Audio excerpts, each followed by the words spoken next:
Here's how to make your own custom label using Photoshop elements. The label I'm going to show you is the one that I used in my Pottery Barn inspired pharmacy bottle project, which is up on my blog. But once you get the hang of how to make these, you can make so many different kinds to apply to so many different projects. The first thing we're going to do is, while in Photoshop Elements, go up to File, New, and select Blank File. I want my blank file to be the size of a standard piece of paper so I can trim some cardstock down, put it in my printer, and then print out my label. Standard size is 8.5 by 11. And I do that so that when I'm creating my label, I have a good sense of how large it will be on my printout once complete. I want my background contents to be white, and I'm not going to title it yet. I'll do that when I save it. So just click OK. Next, select your custom shape tool.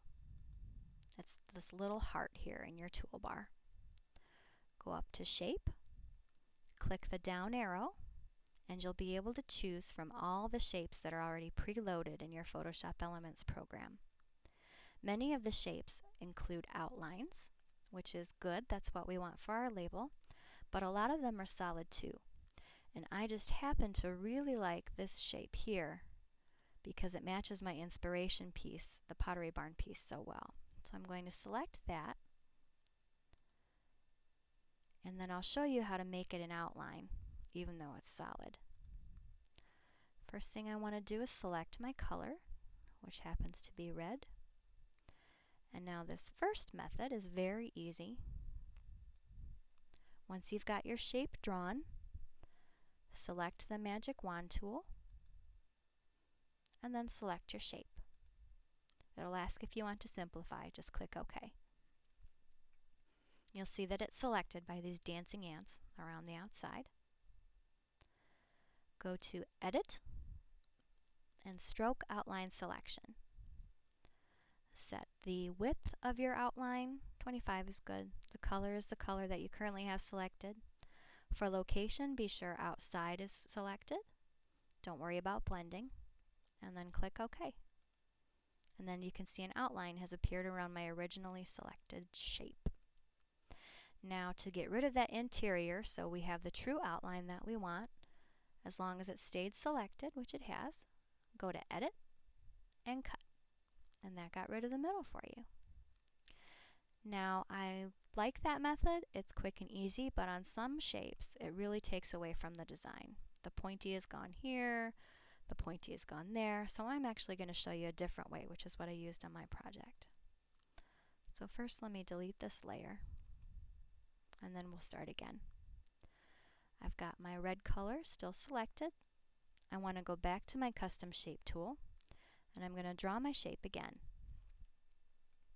This time, to create the look of an outline, I'm going to draw the shape again, only smaller on the inside, using white. Make sure when you draw the shape, you start on your background layer. Draw the shape. When I select this arrow, it's just so I can kind of move it around. Oops. And then here, I want to just make sure that the shape you want showing on the inside is always on top. And there, I've got my outline and I've kept my pointy edges. It's not perfectly lined up right here, but that doesn't bother me. Now, I want to add one more layer of border inside, so I'm just going to simply draw the shape again. I want the border to be brownish. I'm on my background layer, which is good to start drawing. Select the custom shape tool. Draw again. Bring that layer to the top. Use the selection arrow to resize what I've drawn. Needs to be just a little bit fatter here.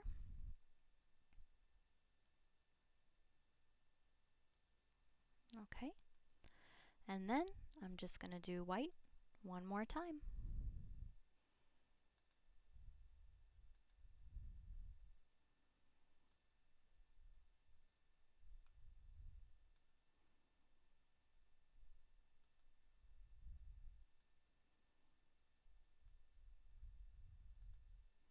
Bring the layer to the top.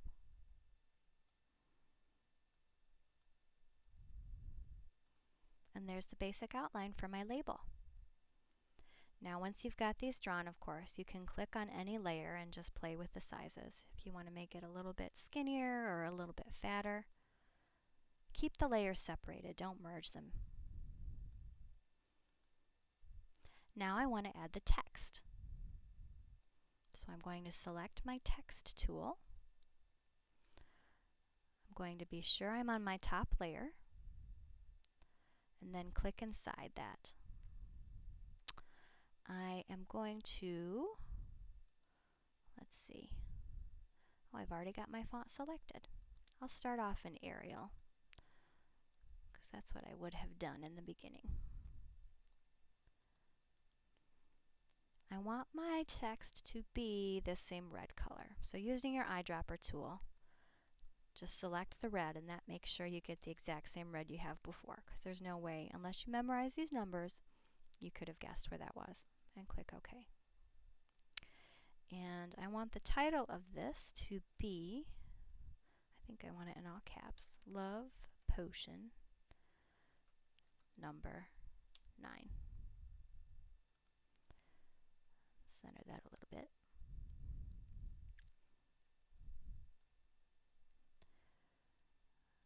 Then I want to change my font.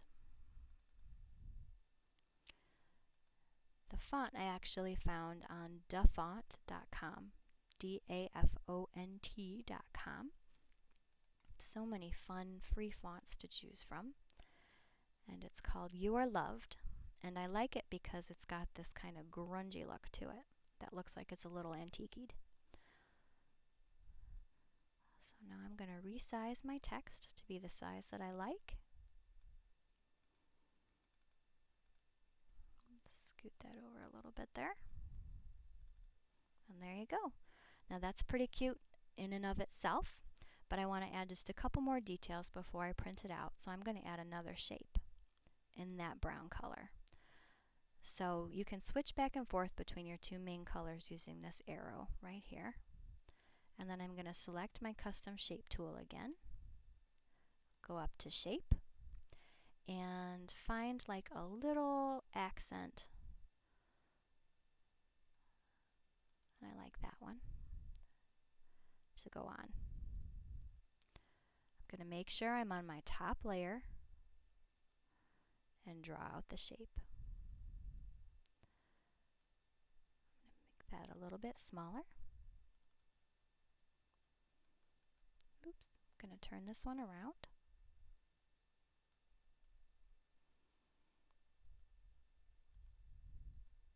And then just play with it until it looks the way you want.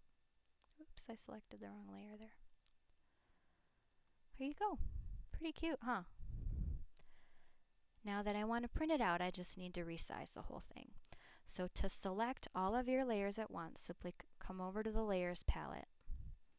Starting at the top, click on that, scroll all the way to the bottom, hold the Shift key, and click. Now this can all be resized at the same time. And you can make it whatever size you like to fit your project.